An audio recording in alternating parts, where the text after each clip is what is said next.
Federaalka Soomaaliya mudane Xasan Cali Khayre iyo wafdi hogaaminayo oo ay kamid yihiin gudoomiye ku-xigeenka labaad ee golaha shacabka mudane Mahad Cabdullaahi Cawad iyo xubno ka tirsan golayaasha dawladda ayaa soo gaaray magaalada Dhuusamareeb ee xarunta dawlad goboleedka Galmudug.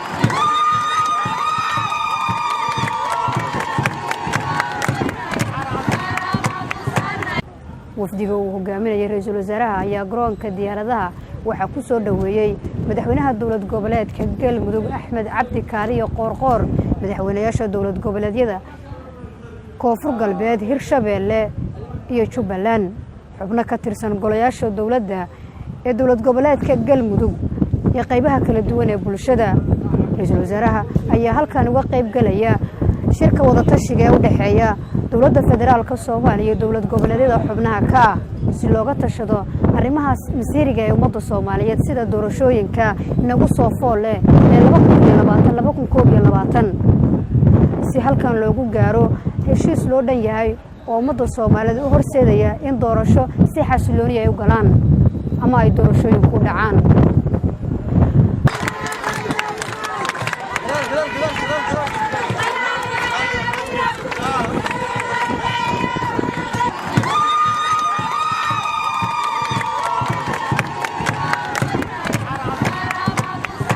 madaxweynaha dawlad goboleedka Galmudug Axmed Cabdi Kaariyo Qoorqoor oo warbaahinta la hadlay ra'iisul wasaaraha ku soo dhaweeyay Galmudug isla markaana ku amaanay kaalintii uu ka lahaay Galmudug tan isu keenaysa ummadda Soomaaliyeed dhismaheedii.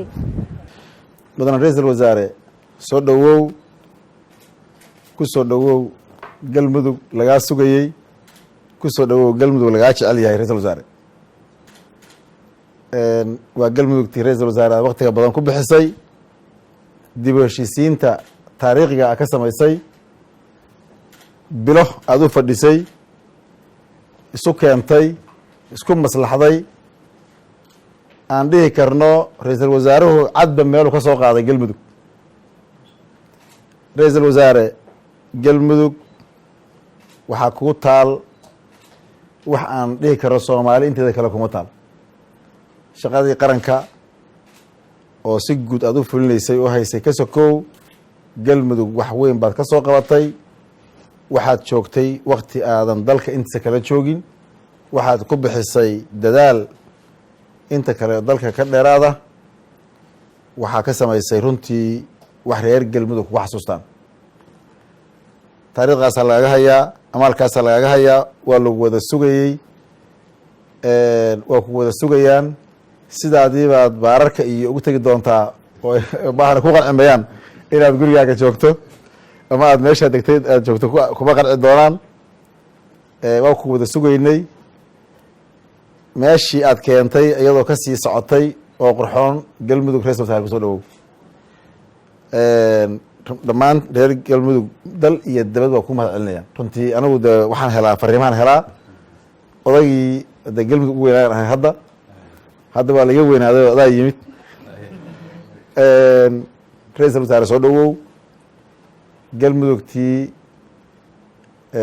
aad taqaanay oo nooc kala noqotay oo gogol Soomaali u dhigaysa oo Soomaali isku maslaxaysa oo Soomaali isu jiidaysa waana xafaaleeyaa. waxaan nidhi annaga haddaan nahay reer Galmudug warankayagii yaan baan ka tumanay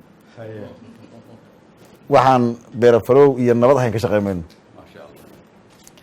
marka ra'iisul wasaare aad iyo aadaan kugu mahad celinaynaa imaanshahaga waa ku sugaynay. mar kale waxaan kaaga mahad celinaynaa inaad baaqii dowladaha xubnaha ka dowladda federaalka ay soo gudbiyeen aad ka soo jawaabteen madaxdii qaranka oo noo soo horumartay. iyadana waa kugu soo dhaweynaynaa wada tashigeedii iyo iswaafajinteedii iyo xalkii insha allah annagoo rajo fiican ka qabna inaan leenahay isku meel baa loo jahaysan doonaa. Galmudugna gogosheedu waa nabad heshiisayna caan ku tahayba wixii gogosheeda yimaada waa heshiiyaan. Nasr Bashiir Cali warbaahinta qaranka magaalada Dhuusamareeb.